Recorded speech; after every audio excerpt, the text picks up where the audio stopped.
When we got the diagnosis, we were devastated. The Clark family's reaction to their child's autism spectrum disorder diagnosis is very similar to the Vestal family's. You freak out.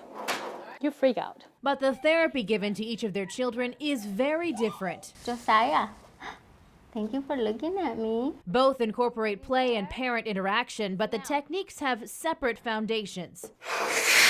7-year-old Jackson Vestal's mother, Carolyn, started with the well-known and scientifically studied method of applied behavior analysis, or ABA.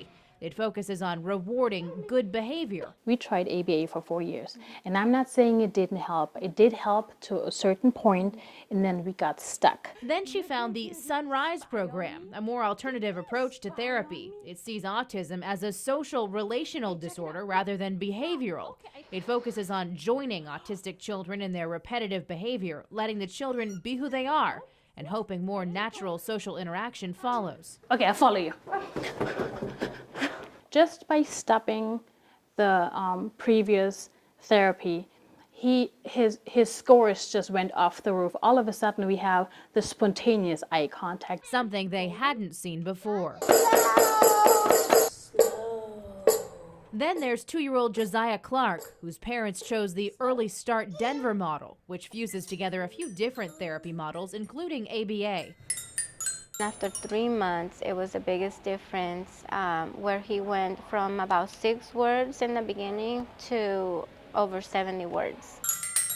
2 moms with 2 different approaches to treating their autistic children. Both say they're getting results. A lot of people, when they meet him, they don't think he's autistic. One model has been thoroughly researched. The other has just 1 research paper. I don't care if you have 50,000 research papers or you only have 1 research paper from Sunrise. You just know when it's right. Dr. Sally Rogers of the UC Davis Mind Institute developed the Early Start Denver model. She thinks parents should take research into consideration, but she also says children have different responses to different treatments.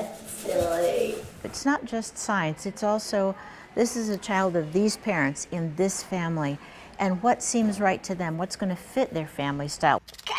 Dr. Rogers' work at the Mind Institute is always evolving.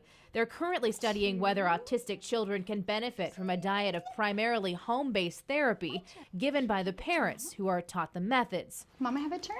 I'm really very worried about the 99% of children in the world with autism who are never going to get in the hands of a therapist. Carolyn and Marisol know the amount of information can be overwhelming for parents looking for a place to turn. Marisol asked for references from other parents.